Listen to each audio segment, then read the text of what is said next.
سوال یہ ہے ہیرے کی انگوٹھی عورتوں کو نماز میں پہننا چاہیے یا نہیں؟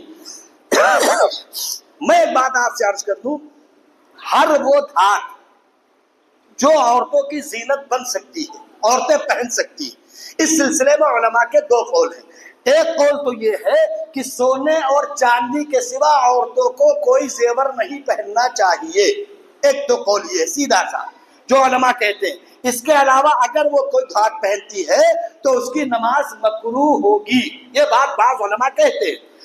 بہت سے علماء یہ بات کہتے ہیں جیسے چوڑی ہے، تو چوڑی کاہے کی ہوتی ہے؟ شیشے کی بھی ہوتی ہے، پلاسٹک کی بھی ہوتی ہے، اور لاکھ ایک دھات ہوتی ہے اس کی بھی ہوتی ہے غالباً، اور جو لوگ جانتے ہیں وہ جانتے ہوں گے، ہم کو بہت زیادہ اس کے معلومات نہیں چوڑی کاہے کی ہوتی ہے، پہنی جاتی ہے۔ اور جو زیورات پہنے جاتے ہیں ناک کان میں تو آرٹیفیشل آنے لگے ہیں، وہ پہلے سے بھی آتے دو پہنے جاتے ہیں۔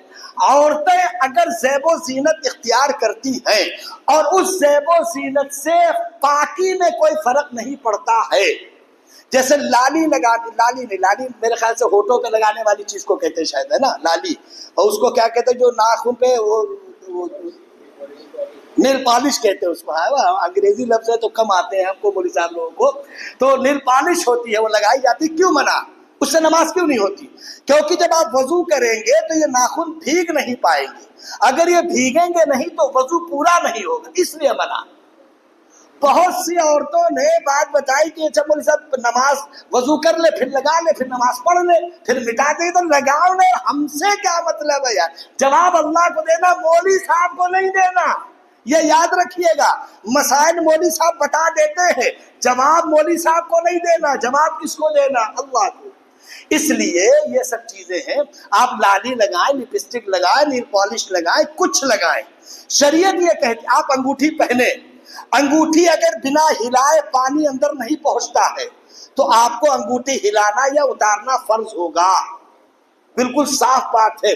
بہت سے مسلمان بیچارے انگوٹھی پہ اندر 3 4 پہن لیتے ہیں اور دن نہائے اور نکل آئے، ارے اگر پانی نہیں پہنچا ہے تو وضو ہی غسل ہی ادا نہیں ہوا، پڑھتے رہیے نمازیں۔ اس پر تو میں نے ایک بات اور کہی ہے کہ بہت سے مسلمان بیچارے پیشاب کرنے جاتے ہیں اور پیشاب کرنے کے دن گھسے اور مارا پانی نکل آئے، بندے خدا آدھے تو پاک ہی نہیں ہوتے، کیونکہ پیشاب کے قطرے اپنی جگہ پر رک جاتے ہیں آ کر، آپ نے پانی تو ڈال دیا، باقی جب آپ ہلکا سا اٹھے تو پیشاب کا قطرہ دائیں بائیں نکلا ہے، لگ گیا کپڑوں میں، آپ کا سارا وضو تو چوپٹ ہو گیا۔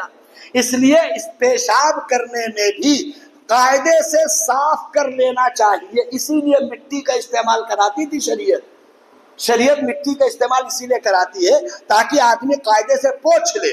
آپ ٹیشو کا استعمال کر لو، حرج تھوڑی ہے، اور نہ استعمال کرو، آپ ہاتھ سے دھو لو، پانی ڈال کر ہاتھ سے دھو لو، ایسے ہی کہ بس پیشاب کیا مارا 3 4 لوٹے پانی اور نکل آئے، اب تو وہ سب آگے فوارہ مارا اور نکلا، آ جائیے۔ اگر پیشاب کا قطرہ رہ گیا ہے تو آپ کی نماز نہیں ہوئی۔ اگر آپ نے انگوٹھی پہن رکھی ہے اور یہ بھیگی نہیں نیچے کا حصہ، ایک بال برابر بھی اگر سوکھا رہ گیا، وضو اور غسل نہیں ہوتا ہے، سیدھا سا مسئلہ ہے۔ اب اس میں جو مسئلہ عورت ہیرے کی انگوٹھی پہن سکتی ہے، عورت کو ہیرے کی انگوٹھی پہننی چاہیے بھائی، خرید کر لا کر دیجئے، مہنگے ہیروں کی انگوٹھی لائیے، عورت ہے، آپ کی بیوی ہے، بیوی اس لیے اچھی نہیں لگتی کیونکہ آپ اسے بنا سوا کر نہیں رکھ پاتے، بیوی اچھی بیوی ہی ہے، آپ مذاق میں نہ جائیے گا۔ رسول اللہ صلی اللہ علیہ وسلم نے ایک بڑی پیاری بات ارشاد فرمایا اگر اچانک کسی عورت پر نظر پڑ جائے اور وہ تمہارے دل کو اچھی لگ جائے تو وہی عورت جتنی ہے سر سے پیر تک، وہ ساری چیزیں تمہاری بیوی میں بھی اللہ نے دی ہیں، وہ اس لیے اچھی نہیں لگتی کیونکہ تم اسے اچھا بنا کر رکھتے نہیں۔ اس لیے مسلمانوں کو چاہیے کہ اپنی بیویوں کو بنا سجا سوا، اور ایسا بھی نہیں کہ دن بھر بنے سجے رہے تو کھانا پانی کون کرے گا یار، وہ بھی ایک کام ہے، یہ بھی ایک کام ہے، سب کا ایک ایک وقت ہے۔ اللہ آپ سب کو سدا آباد رکھے۔ ہیرے کی انگوٹھی عورت پہننا چاہتی پہنے، اس میں کوئی رکاوٹ نہیں ہے۔